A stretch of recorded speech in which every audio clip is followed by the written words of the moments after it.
Le verdict est tombé dans le procès Mazan. Bon après il peut encore y avoir, des gens qui contestent et puis, qui demandent à ce que ce soit réexaminé évidemment dans d'autres juridictions. Mais, pour l'instant, il y a eu un premier verdict qui est tombé et on va en parler avec docteur Zoé qui va nous expliquer tout ça.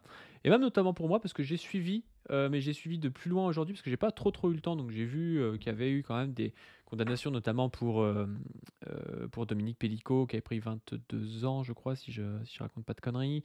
Et puis, qu'il y a eu, plusieurs condamnations, je crois entre 3 et 20 ans. Mais voilà, Zoé va nous confirmer tout ça et va nous expliquer un petit peu ce qu'elle en pense. Comment ça va, Zoé? Bah écoute, Padu, ça va. Salut tout le monde. Petit retour, on va dire suite et fin de l'affaire Mazan. Alors comme Padu l'a dit, c'est pas tout à fait la fin parce que il y a eu le verdict. On tourne cette capsule le jeudi 19 décembre.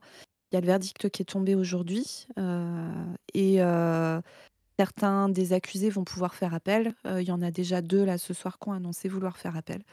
Donc il y aura un procès en appel, mais pas pour la totalité des prévenus. Je refais très rapidement le contexte.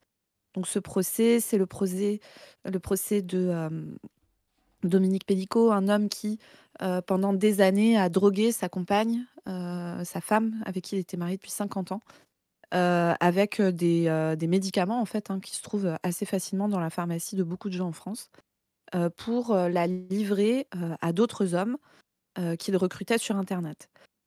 Cette histoire, elle a fait énormément de bruit. Là, je fais un récapitulatif, mais je pense que si vous n'êtes pas au courant, c'est que vous viviez dans une grotte. Le procès a duré 4 mois, enfin 3 mois et demi au total. C'est un procès hors norme par le nombre d'accusés qui étaient sur les bancs, parce qu'il y avait plus d'une cinquantaine d'accusés. Sachant que sur les images, parce qu'en fait, on a retrouvé des images, de très, très, très nombreuses, vidéos, notamment des viols, hein, ce qui a permis de lever le voile sur cette affaire et de confondre les accusés, les auteurs, des crimes. Mais ce qui était très impressionnant, c'est qu'en fait, il y a énormément d'hommes qui ont été mis en examen. Il y en a plusieurs dizaines qu'on n'a pas réussi à identifier, hein, donc qui sont, dans la nature et qui ont dû, j'imagine, transpirer un petit peu pendant le procès, mais qui, bon, a priori, sont pour l'instant sont pour l'instant pas mis en examen parce qu'on les a pas trouvés.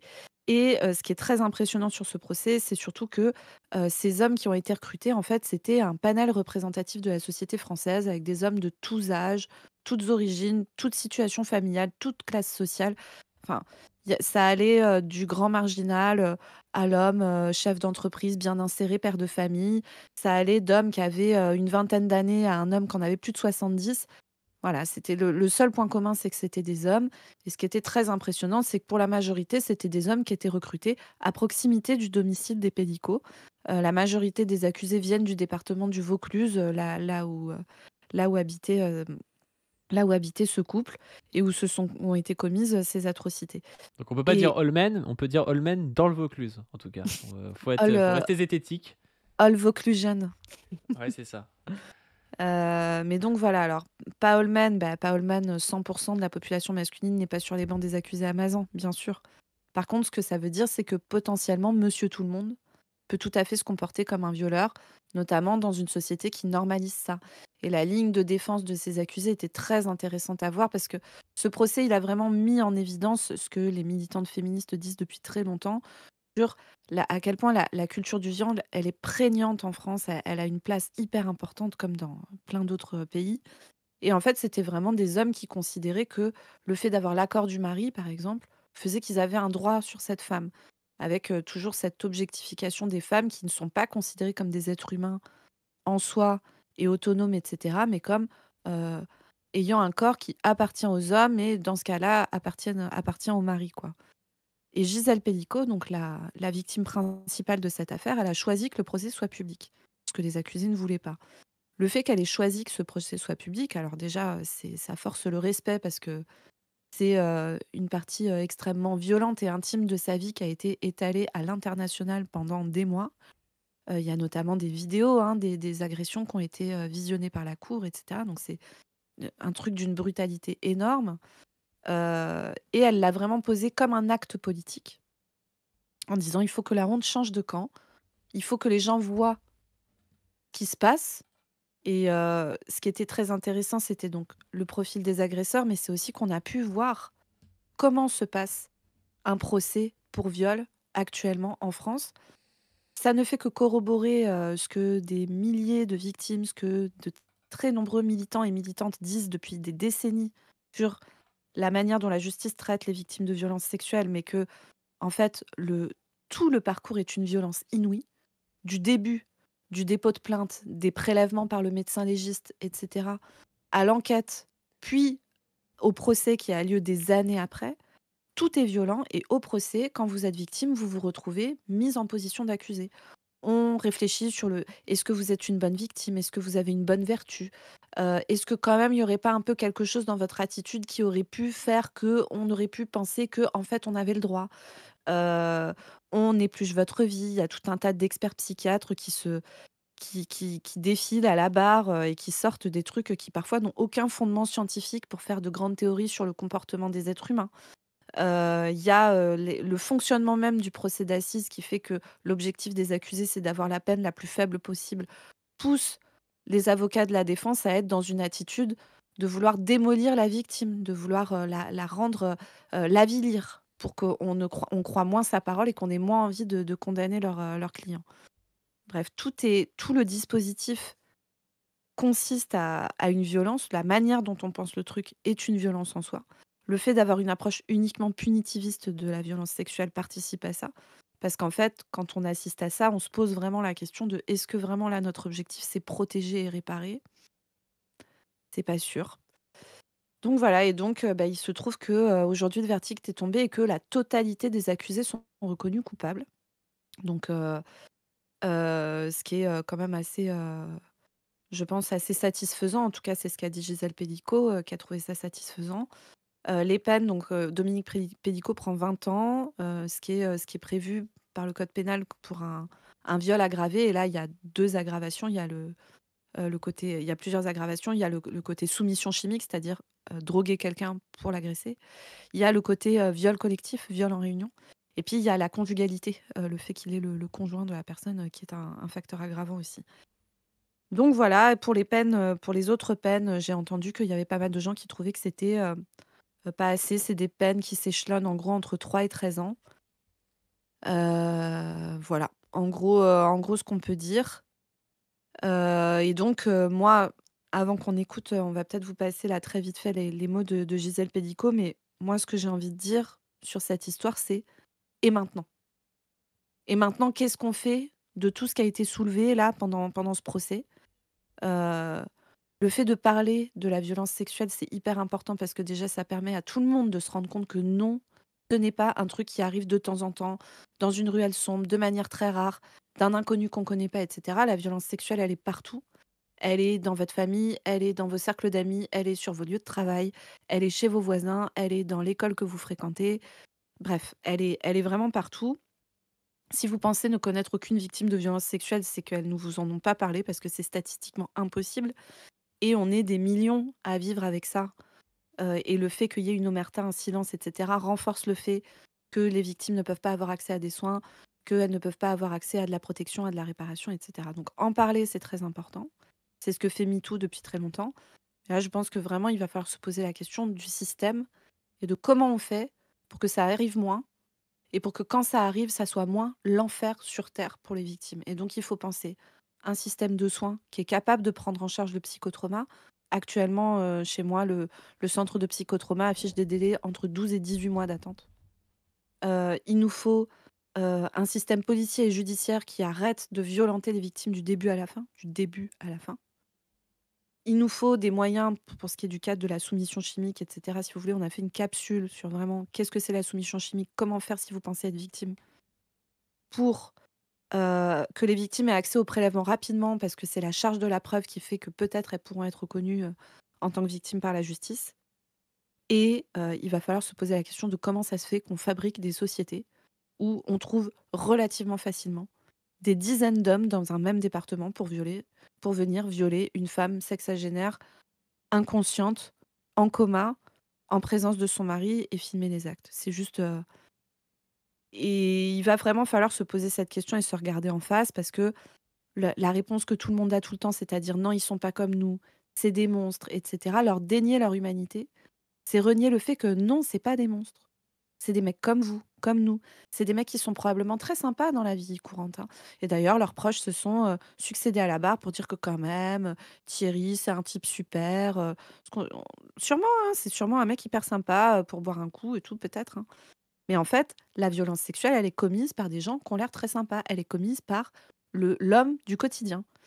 Comment ça se fait qu'on crée des sociétés où les mecs peuvent se permettre de faire des trucs comme ça? Beaucoup, beaucoup, beaucoup de mecs se permettent de faire des trucs comme ça. Voilà. Il y a Végétarix qui dit la banalité du mal. La banalité du viol, hein. Moi, je reprends beaucoup les mots d'Hannah Arendt là-dessus. Parce que, bon, sur Hannah Arendt, bref, il y a plein de trucs à dire sur son livre et tout. Voilà, c'est pas. Mais la banalité du viol, je pense que c'est vraiment ça qu'il va falloir qu'on arrive à regarder. Et le fait qu'il y ait toujours ces réactions de vouloir monstrifier les agresseurs, c'est vraiment des manières de pas se regarder en face et de pas interroger à nous tous notre propre place dans le système. Parce que vu la prévalence de la violence sexuelle, vous avez des gens dans votre entourage très proche qui en ont été victimes. Vous en avez peut-être été auteur. Parce que s'il y a beaucoup, beaucoup de victimes, il y a aussi beaucoup, beaucoup d'auteurs. Voilà. Heu où vous avez peut-être vu des choses et vous avez décidé de ne pas regarder, de ne pas agir, de ne pas, voilà. Ça se joue pas qu'à une échelle individuelle, ces trucs-là, mais il y a aussi un travail collectif à faire sur quelle est ma place à moi là-dedans et continuer de dire: «Ces mecs sont pas comme nous» et cetera. C'est, juste une manière de pas vous poser la question et donc de ne pas trouver de solution. C'est intéressant ce que tu dis par rapport au fait de peut-être en avoir vu, des choses comme ça. Moi, ça me rappelle aussi, là, on parlait de banalité du mal, donc on peut parler de l'expérience de l'Allemagne nazie, tu vois? Ou des gens qui étaient sous occupation et tout et il y a plein de gens, en fait, qui ont rien fait, tu vois? Mais qui ont vu des choses, tu vois? Et qui ont un peu passé le regard, tu sais? Qui se sont un peu dit que c'était pas leurs affaires, tu vois? Et dans tout un tas de systèmes de domination, c'est comme ça aussi, tu vois? C'est-à-dire tu vois le truc, mais tu sais pas, tu veux déjà, il y a beaucoup de violences sexuelles qui se fait passer sous le coup de la rigolade, tu vois? Mmh, Donc tu sais, tu vois un exactement. truc un peu moyen, moi je suis jeune, hein, tu vois? Donc dans une soirée étudiante, dans un truc comme ça et tu veux pas non plus être le mec ou la meuf qui rigole pas à la blague, qui est pas, alors qu'en fait, c'est de la violence sexuelle, tu vois? Et justement, l'enjeu aujourd'hui et je pense que c'est de plus en plus le cas dans les nouvelles générations quand même, mais c'est justement d'avoir des gens qui sont capables de dire stop et de dire: «Bah, ça c'est pas marrant, ça c'est pas on peut s'amuser sans qu'on soit dans de la violence sexuelle». C'est Ouais. pas du tout, impossible à faire. Et toi tu parlais notamment des week-ends d'intégration, des choses comme ça, tu vois? Où il y a énormément de violence sexuelle et où tout est passé sous le côté de la rigolade ou de la tradition. «Ah ça a toujours été comme ça». Oui, ça a toujours été comme ça, d'accord et là ce qui se passe avec, avec l'affaire Pélico, bah, ça a toujours aussi été comme ça. J'imagine qu'il y a toujours eu des viols en réunion, ou des viols, là c'est pas un viol en réunion, mais des viols, proposés par des maris et tout. Sincèrement, je pense que ce qui s'est passé, ça paraît, hyper, rare. Je suis sûr que ça s'est passé que ça se passe même ça se trouve tous les ans, tu vois? Des maris qui droguent leurs femmes Mmh. pour ça. Je pense que ça pour faire venir d'autres personnes, je pense que c'est pas si peu commun que ça, tu vois? Mmh mh. Et sauf qu'en fait, les gens soit, bon, ils y participent pas forcément, mais soit détournent le regard, soit, finissent par étouffer l'affaire, et c'est ça qu'il faut enrayer, je pense. Exactement, il y a vraiment, ce que tu dis, il y a une dynamique collective et en fait, moi j'ai vraiment envie de parler à tout le monde, aux hommes et aux femmes. Les hommes, ils peuvent être victimes aussi de violences sexuelles, particulièrement dans l'enfance et les hommes, encore une fois, moi j'ai envie que c'est une discussion qu'on ait, tous ensemble en fait, les hommes et les femmes ensemble. Moi je le redis ici, c'est des choses que j'ai déjà dit, dont je parlerai plus en détail, mais moi l'affaire Mazan, elle avait une résonance toute particulière pour moi parce que moi-même j'ai été victime de viol, sous soumission chimique quand j'étais adolescente et je vais en reparler, bientôt parce que j'ai envie de vraiment expliquer ce qui m'est arrivé et surtout expliquer ce que ça a été de vivre avec ça, de ne pas pouvoir le dire parce que moi j'ai mis très longtemps à en parler et de comment j'ai eu besoin de décortiquer le réflexe que j'ai eu de ne pas parler, les conséquences que ça a eu sur moi, sur mon rapport, voilà et notamment, aux hommes et cetera, que comment on fait sa vie avec ça? Et avec en plus la toute la dimension très spécifique de la soumission chimique qui est que, bah, En fait, on s'est fait prendre beaucoup, beaucoup de choses, son intégrité physique, son corps et cetera, mais en plus, on se fait prendre ses souvenirs, ce qui est particulièrement, violent et donc en fait, on a juste, l'état de son corps au réveil, des douleurs à des endroits précis, des marques à des endroits précis, donc on se doute des trucs qu'on nous a fait, mais on peut pas on en a pas de déroulé particulier. Donc c'est vraiment la violence sexuelle est toujours une dépossession, mais la soumission chimique a vraiment un caractère de dépossession, très particulier et moi je l'ai dit plein de fois, mais je vais bien aujourd'hui. Il y a eu une période de ma vie où je suis allée pas bien du tout. Je pense sincèrement que le fait que j'ai été entourée d'hommes chouettes dans mon entourage a énormément joué et ça, j'en suis vraiment persuadée. Que ce soit mon conjoint, mon entourage familial, mon père, mes frères et mes amis. Moi, j'ai toujours eu beaucoup d'amis hommes, qui sont des gens, qui ont été très importants pour moi, qui le sont toujours et cetera et qui ont toujours eu une attitude qui, moi, m'a vraiment enfin, ça m'a vraiment fait du bien d'être dans cette ambiance-là. Une attitude qui était une attitude de ne pas créer des groupes de dynamique de mecs, de dynamique collective où on normalise la violence sexuelle, voire même on s'engraine les uns les autres à le faire.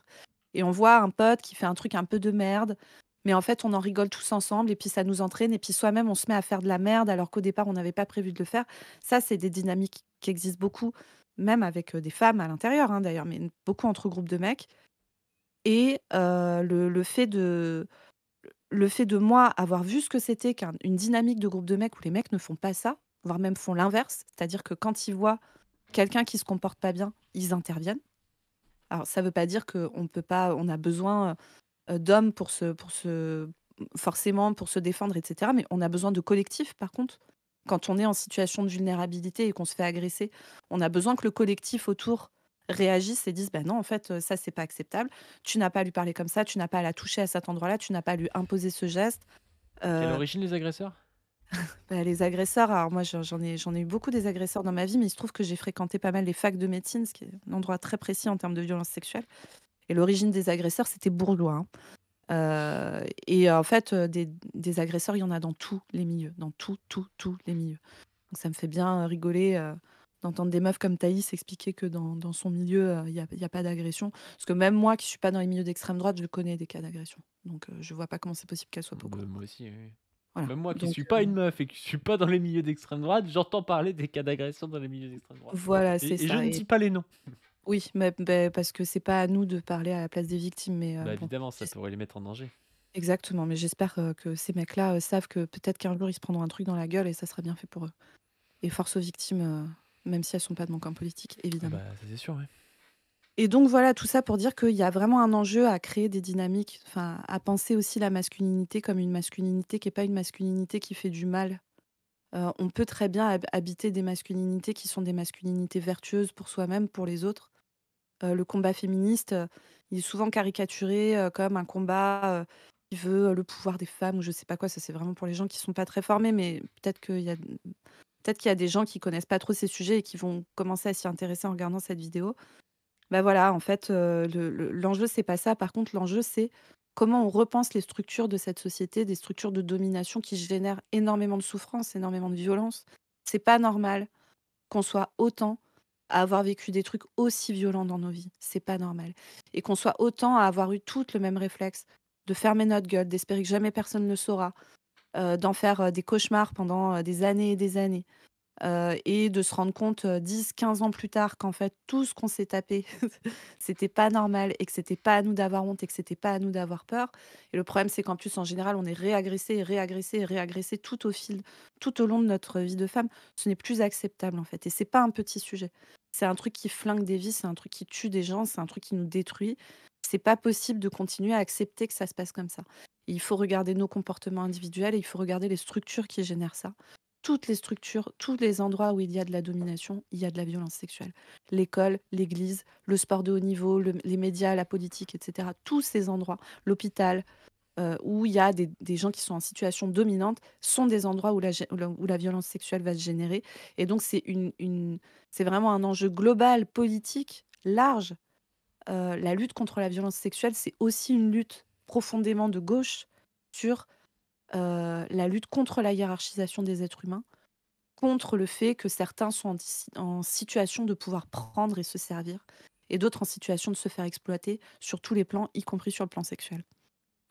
Ouais, tu as dit un truc, qui était, je crois, ouais, il faut, essayer de comprendre comment on peut repenser un peu les structures de domination, mais même essayer, de je pense qu'on devrait essayer, au-delà de penser, essayer de montrer pratiquement comment on peut les changer, tu vois?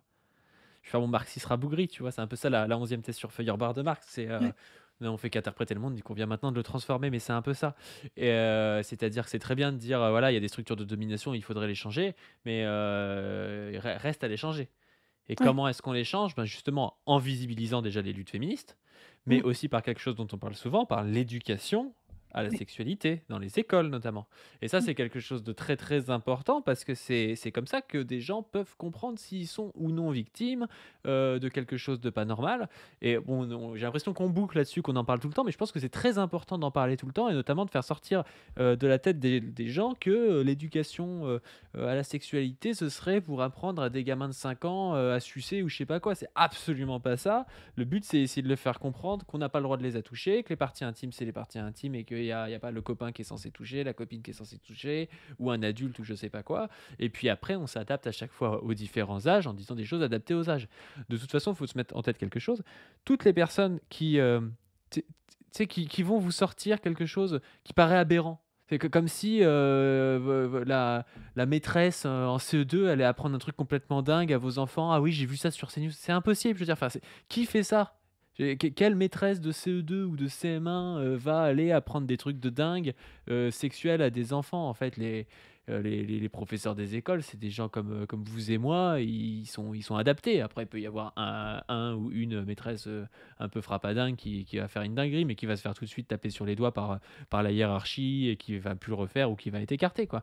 Mais de manière générale, quand on vous fait croire que, il va y avoir une propagande à l'école, je sais il y avait eu ce délire-là autour de la théorie du genre, par exemple, quand, il y avait eu la réforme de Najat Vallaud-Belkacem et puis là, on l'entend encore de nombreuses fois, notamment sur CNews où on nous explique qu'on va raconter des dingueries aux enfants de 3 ans. C'est faux et ça ne peut être que faux. C'est-à-dire que même si, il y avait ça dans les programmes, les profs le feraient pas, en fait. Enfin, faut arrêter de penser qu'il y a des gens qui sont, dingues totalement, espèce de d'aliens comme ça, qui, seraient là pour, raconter des trucs inadaptés aux enfants. Les profs, je pense, c'est même les gens qui savent le mieux ce qui est adapté aux enfants. C'est des gens qui voient des enfants toute la journée, ils comprennent bien ce que comprend un enfant de CE2. Mais ils savent aussi que dans leur classe de 30 enfants, il y en a 3 qui sont victimes d'inceste. Donc ils ont quand même besoin de parler de ces choses-là parce que sinon, bah, ces 3 victimes d'inceste, elles resteront victimes d'inceste jusqu'à, la 5e où on leur parlera enfin de ça, quoi. Oui, même en cinquième, elles parleront pas forcément parce qu'à ce moment-là, elles auront honte, Mmh. parce que tout ça se mélange et que dans la culture du viol, il y a le fait de culpabiliser les victimes, hein, beaucoup, de sous-entendre et tous ces discours masculinistes qui sont tenus, qui ne je pense même pour eux-mêmes, ne se sentent pas comme des discours pro-viol, de dire que les hommes ont des pulsions, les hommes ont des besoins. Le viol résulterait d'une frustration. Alors, vous regardez Amazon, il y a plein de mecs, ils avaient pas de problème de frustration, hein. Ils avaient, une partenaire sexuelle régulière et cetera, une activité sexuelle, très fréquente. Pas la frustration qui se joue là, hein. C'est pas ça le truc, hein. Des hommes qui Mais, violent ne sont pas des hommes en manque de sexe, hein. C'est pas ça, hein. et puis Pas ça qui se l'histoire, tu vois, l'histoire des pulsions, de la libido, moi je trouve une histoire intéressante par rapport à ça, c'est celle de Fourniret. Fourniret, oui, il était impuissant. oui. Et en gros, il devait se faire, branler ou je sais pas trop quoi par, sa meuf dont j'ai oublié le nom, pour, arriver à faire ses agressions sexuelles. Donc c'est pas un Monopoly. type qui avait une libido, je sais pas quoi débordante et c'était tellement débordant qu'il est obligé d'aller choper des petites filles. Non, c'est pas ça le truc. C'est Mmh. un gars dont le plaisir, c'était comme tu disais, de prendre à des Oui, gens, c'est-à-dire de consommer carrément des petites filles, quoi. C'est son avec, but était d'avoir des gamines comme ça et puis après, bah, de les faire disparaître et c'était ça, il prenait son plaisir là-dedans, un plaisir très pervers, quoi, mmh. d'annihilation d'autrui, de consommation d'autrui, quoi. Monique Ouais, Olivier, c'est ça. le chat précise, mais effectivement avec une fixette sur la virginité. Eh pareil moi, des fixettes sur la virginité là, les gars, qui ont des espèces de fantasmes. Bon déjà il y a un fond, pédo, hein, dedans évidemment. Des espèces de fantasmes de, voilà, faut craquer l'hymen quoi, hein. Ces espèces de fans du craquage d'hymen là, moi vous me terrifiez, hein. Faut que ça saigne, hein, sinon ça va pas. Bon bref, vous êtes flippants, c'est toujours pareil, c'est des rapports à la sexualité qui sont pas des rapports de partage avec l'être humain qui est en face de vous, avec des chosifications complètes. Là, on parle de Fourniret qui est une version, extrême. En fait, encore une fois, C'est trop facile de se dire qu'il y a les Michel Fourniret d'un côté qui sont une toute petite partie des mecs et que nous, on n'est pas comme eux et que d'un autre côté, on peut tenir des discours où on explique que c'est la pulsion, que machin, que quand même les hommes, ils ont besoin de sexe, et cetera et cetera et que quand même les femmes qui sont dénudées, qui se montrent dénudées et bah, forcément, elles s'exposent à de la violence, mais c'est de leur faute si la violence existe et tout ça. Tout ça, c'est la culture du viol et tout ça, ça fait que, moi, gamine de 15 ans, qui me réveille, dénudée, dans un parc, avec, mal à des endroits où je suis pas censée avoir mal, mon premier réflexe, c'est de me dire: «Faut que personne soit au courant». Et là, je parle de moi parce que c'est ce que je connais le mieux, mais en fait, c'est le cas de millions de gens dans ce pays. Et donc, quand vous tenez ces discours-là, vous participez au truc. Vous participez à normaliser ça, vous participez au fait que les victimes se taisent, vous participez au fait que ça ne change pas, qu'on ne va pas aller interroger les structures, et cetera, et cetera. Vous faites partie du problème. Et quand on tient le discours de chacun doit interroger sa place dans le système, ça en fait aussi partie. Tenir ces discours-là sont des discours pro-viol.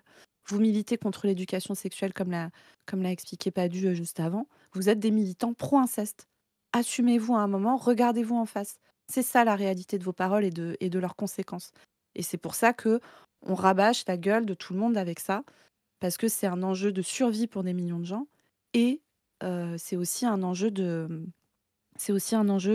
politique large quand on est de gauche et progressiste, de s'emparer de ces sujets-là dans leur totalité, dans leur globalité. Est-ce que tu veux que je mette les extraits, que tu m'as envoyés?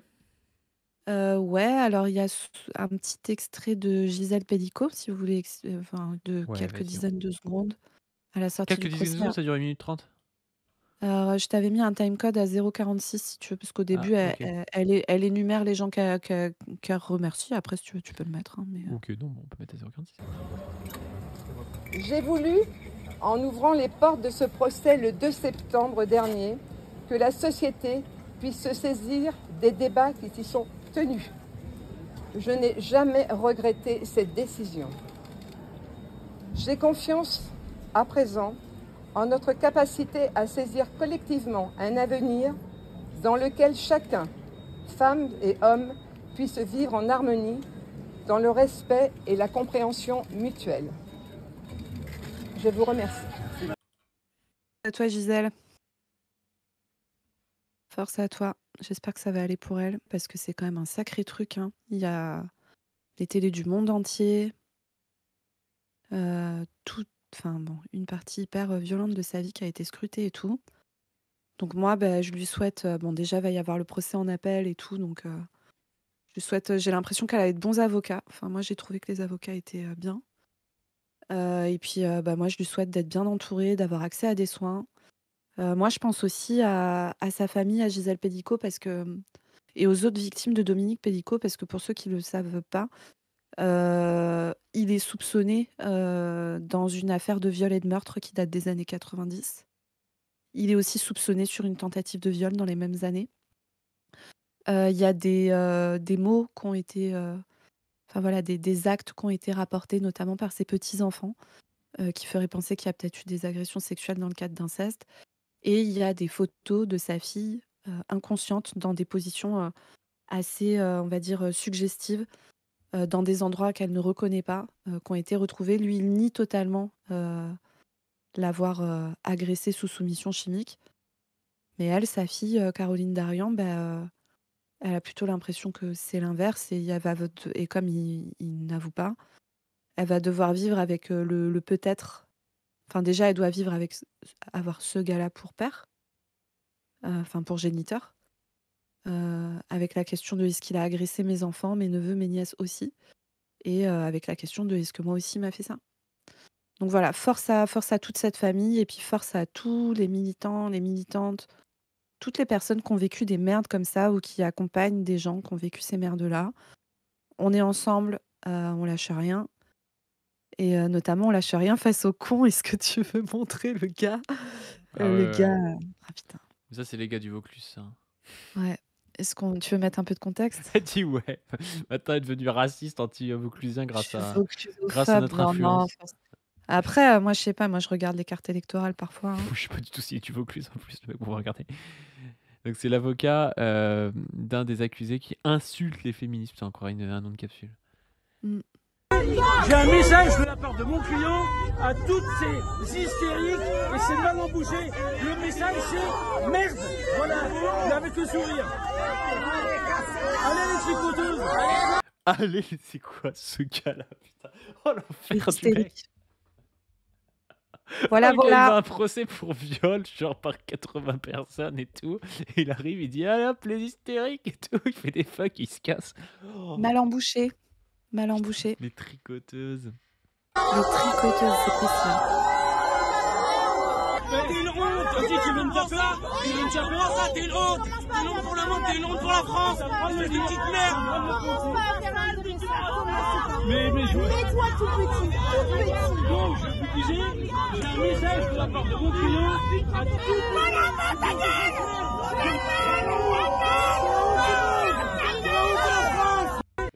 Pourquoi il fait ça, le mec? Pourquoi il met l'huile sur le feu, le gars? Ça, c'est une Bah, dinguerie de faire ça sur le mec alors, qui sort et il dit bon, bah, j'ai un message, c'est merde et tout. Non, il y a, mais il y a- c'est une dinguerie. Hein. ouais. Alors le choix du mot hystérique, effectivement, hein, est assez précis hein, quand on parle des femmes qui ne gèrent pas leurs émotions, etc., etc.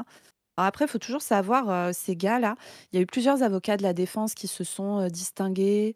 Il y avait un mec qui avait dit au début des procès, ouais, il y a viol et viol. En gros, il y a le vrai viol, puis il y a le Le viol, viol ouais, doux. c'est le violounet, quoi. Voilà, le viol doux, comme nous dirait JVC. Il y avait cette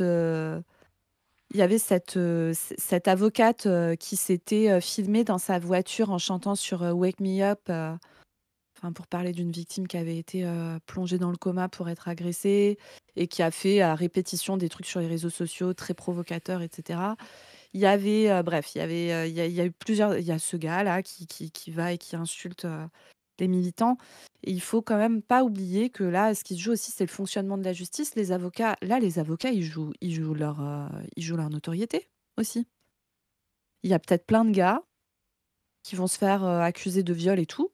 Ils aiment bien l'idée de se faire défendre par un mec qui dit à des militantes féministes d'aller bien se faire foutre et que c'est des merdes et que c'est des tricoteuses et je sais pas quoi. En fait, c'est le jeu Ouais, moi, de la. je serais pas serein que mon avocat il garde pas son calme comme ça, que le mec il insulte des gens. Je sais pas, c'est pas du tout professionnel. Enfin, t'en penses quoi? Et c'est bizarre quand même comme truc. Bah, écoute, il y a bien des gars qui choisissent Fabrice Divisio pour les défendre. Hein. Tu sais, les choix d'avocats des gens, c'est chelou parfois. Hein. Ouais. Il fait pas profession. Tu vois, il incarne pas la profession d'avocat selon moi. Tu vois, après, je suis pas spécialiste, mais Non, non. pour moi, un Après, avocat, c'est toujours quelqu'un un peu plus calme. Enfin voilà, qui essaie de rassurer, qui dit que son client n'a rien fait, basta. Et puis ou qui minimise et tout, mais il est pas là en mode «Eh, les féminazis, vous êtes des mal baisés, hein!» Enfin, voilà, c'est bah, abusé, le gars. en fait, les avocats de la défense qui sont connus pour être extrêmement agressifs et violents, et notamment avec les victimes de viol en cour d'assises, c'est des avocats qui fonctionnent très bien. Mais parce que tu peux faire s'effondrer la victime sur elle-même, elle peut même revenir sur ses accusations, etc., etc. Hein. Il y a un mec qui était, dont vous avez peut-être déjà entendu parler, un petit mec qui s'appelle Éric Dupond-Moretti, un petit avocat qui monte là, qui a fait un petit passage au gouvernement sous Macron récemment. Ce mec-là, il a été connu pour pas mal de trucs, et notamment pendant l'affaire Doutreau. Affaire Doutreau qui est une affaire extrêmement complexe, hein, n'est-ce pas? Et qui a fait faire, il y a eu tellement de choses qui ont été dites sur la parole des enfants qui est pas fiable, etc., qu'on a vu dans les chiffres, hein, des effets de diminution, de mise en accusation et de condamnation pour des violences sexuelles sur enfants. Après le battage médiatique qui a été fait sur cette affaire, Dupond-Moretti, notamment, il a demandé à un des enfants victimes d'Outreau s'il s'était fait violer par des extraterrestres. Vous en pensez quoi de ça? C'est digne ça L'enfer. comme défense? C'est digne ça? Et il a été aussi connu pour une affaire qui s'appelle l'affaire Denis Manchet. Denis Manchet, c'est un mec qui a violé incestueusement ses filles depuis leur tendre enfance. Je vous fais l'histoire en rapide, mais l'aînée s'est mise à vivre en vie maritale avec lui. La cadette a dénoncé. En plus, c'était une ambiance de foyer extrêmement violente, etc. La cadette a dénoncé les faits. Elle a été vue comme celle qui faisait exploser la famille, etc., etc. À ce moment-là, la fille aînée, au moment du procès, devait avoir 19-20 ans. Elle vivait en vie maritale avec son père. Elle attendait même un enfant de lui où elle venait d'accoucher. Éric Dupond-Moretti était l'avocat de Denis Manchet, le père incestueux. Et il a plaidé l'inceste heureux en disant, et parce que effectivement, l'aîné des filles est venu à la barre en disant non, mais moi, je l'aime, c'est l'homme de ma vie, voilà, c'est pas classique comme structure de couple, mais c'est comme ça, etc. Et il a été acquitté ou il a pris une peine vraiment dérisoire. Bref, il a repris sa vie maritale avec sa fille. Quelques années plus tard, 2-3 ans plus tard, en fait, elle était évidemment sous une emprise terrible. Enfin, vous imaginez, votre père qui vous viole depuis votre plus petite enfance, qui ensuite, prend une place de conjoint auprès de vous, vous fait des enfants. Enfin, vous imaginez le délire, et la justice, qui a trouvé que, bon, elle a l'air d'aller bien, tout a l'air d'aller bien dans cette famille. Et en fait, elle a voulu le quitter et du coup, il a fait une expédition punitive, il l'a buté.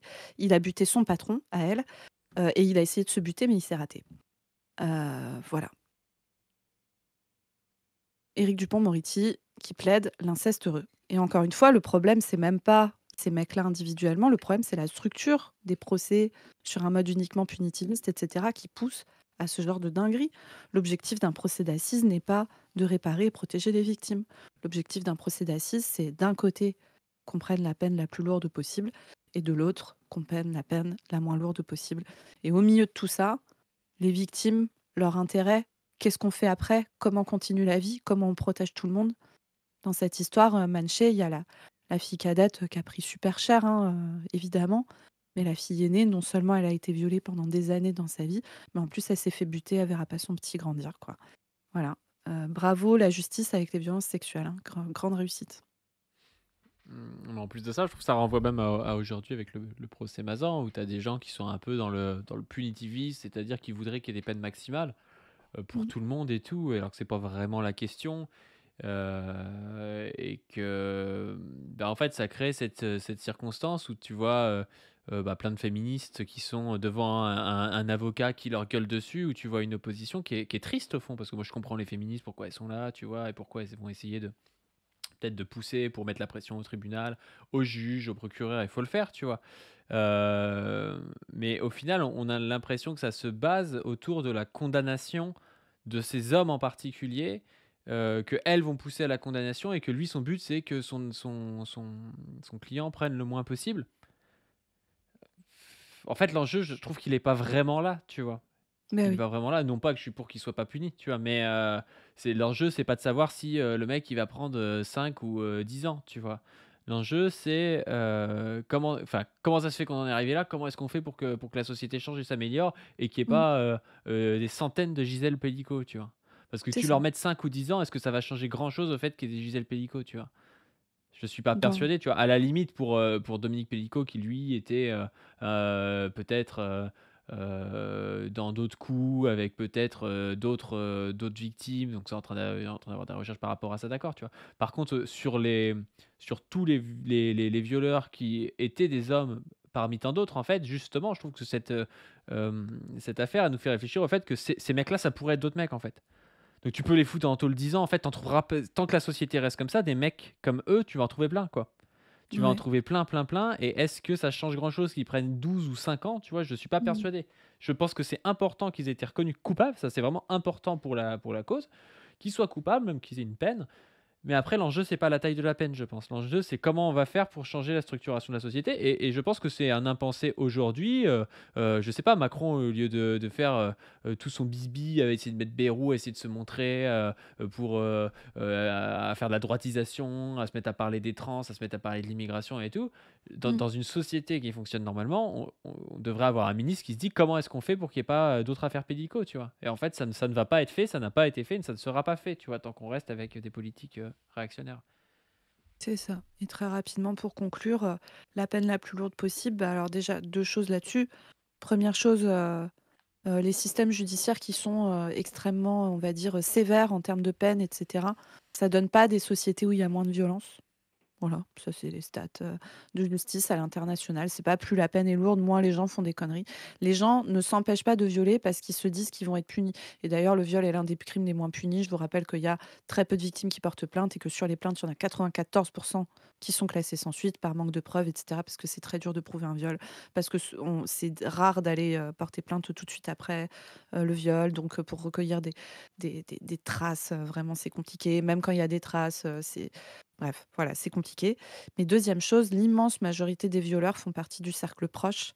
Et le fait, la réponse de l'extrême droite, c'est-à-dire peine de mort pour tout le monde, prison à vie pour tout le monde, c'est déjà très compliqué d'aller dénoncer un viol qui est commis par son proche parce qu'on a plein de sentiments ambivalents qui se mélangent et qu'on peut, même si on est meurtri, détruit, tout ce qu'on veut, on peut ne pas avoir envie d'envoyer son mari, le père de ses enfants, son père, son frère, son oncle, son ami, etc., en prison à vie ou à la peine de mort. Et ça peut encore plus faire peser sur les victimes le fait qu'elles ne doivent pas parler parce qu'elles vont ruiner sa vie, parce qu'elles vont faire exploser la famille, etc. Donc c'est vraiment l'idée de con, hein. C'est vraiment une idée de con d'avoir comme seule réponse à la violence sexuelle de dire bah, tout le monde en prison le plus longtemps possible. C'est vraiment soit vous avez très peu réfléchi, soit c'est un très bon moyen de surtout ne pas vous poser les vraies questions. Et pour le cas de l'extrême droite, c'est les deux. Yes, bon, on va rester là-dessus. Je pense que ça fait une bonne capsule sur le dénouement de cette affaire, le dénouement relatif, mais dénouement quand même. Sur ce, comme d'habitude, je vous invite à aller vous abonner au Twitter de Dr Zoé, Dr-du-bas, Zoé-du-bas, et à aller lire Position Revue, l'Empire masculin, avec plein de dossiers féministes, justement, et notamment des dossiers qui parlent de Mazan. Oui. Je vous invite aussi à vous abonner à cette chaîne et à la chaîne principale. Et je vous invite aussi à donner sur le Tipeee pour nous permettre de continuer à améliorer les vidéos et à payer des gens qui bossent pour ces vidéos. Sur ce, on vous dit à plus. À plus tout le monde, salut.